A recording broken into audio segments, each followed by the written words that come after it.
মা হওয়ার শখ মিটেছে তো? মনে রাখবি, এই বনে কালোর মর্জির বাইরে কোনো নতুন প্রাণ জন্ম নিতে পারবে না। আমি এই বনের রাজা, আমি সবার ভাগ্য বিধাতা। হা হা। বহুকাল আগের কথা। এক গভীর অরণ্যের নির্জন এক কোণে ছিল সব পাখির মিলন মেলা।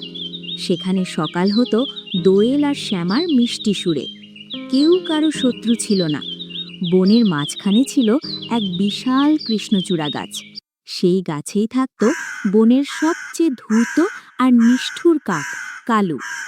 কালুর মনটা ছিল তার গায়ের রঙের চেয়েও কালো। সে সব সময় ভাবত, এই বনে পাখিরা কেন এত সুখে থাকবে, কেন সবাই মিলেমিশে থাকবে। কালু সারা দিন গাছের ডালে বসে অন্যদের ওপর নজর রাখত। তার ডানাগুলো বিশাল, ঠোঁটটা পাথরের মতো শক্ত, আর নজরটা ছিল বিষাক্ত। সে বনের শান্তি নষ্ট করার জন্য নতুন নতুন সব ফন্দি আঁটত। এই জঙ্গলটা বড় বেশি শান্ত। শান্ত পরিবেশ আমার একদম ভালো লাগে না। সামনে যে দেখা যায় বাবুই পাখির বাসা, কত যে সুন্দর। বাবুই নিজেকে বনের সবচেয়ে সুন্দর করে তুলেছে। আজ ওর সুন্দর সবকিছু বাড়িতে মিশে দেব। কালু উড়ে গিয়ে বসল বাবুই পাখির বাসার একদম মগডালে।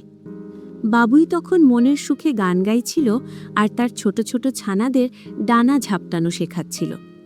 কালুকে দেখে বাবুইয়ের বুকটা দুরু দুরু করে কেঁপে উঠল। কালু ভাই, তুমি আজ এদিকে? কোনো দরকার আছে কি? দরকার তো আছে বাবুই। তোর এই বাসাটা আমার খুব চোখে লেগেছে। বনের সব পাখিরা বলে তোর বাসা নাকি সবচেয়ে মজবুত।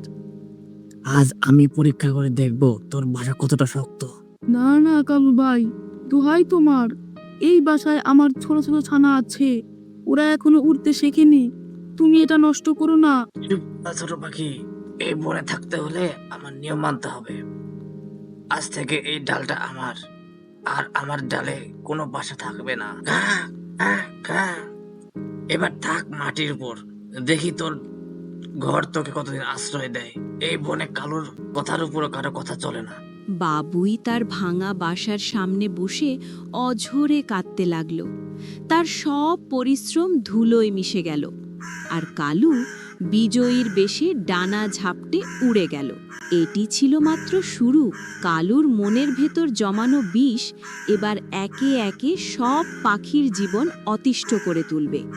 বাবুই পাখির ঘর ভেঙে কালু যে আনন্দ পেয়েছিল, তাতে তার নিষ্ঠুরতা আরও 10 গুণ বেড়ে গেল। বনের অন্য পাখিরা ভয়ে সিটিয়ে থাকল। কালু এখন সারা বন টহল দেয় কার ক্ষতি করা যায় সেই আশায়। ঘুরতে ঘুরতে তার চোখ পড়ল একটা লেবু গাছের ঝোপে। সেখানে ছোট্ট টুনটুনি পাখি তার সংসার পেতেছে। টুনির বাসায় তখন 3টি নীলচে রঙের অত্যন্ত সুন্দর ডিম। টুনি পরম মমতায় তার বুকে আগলে রাখে সেই ডিমগুলো।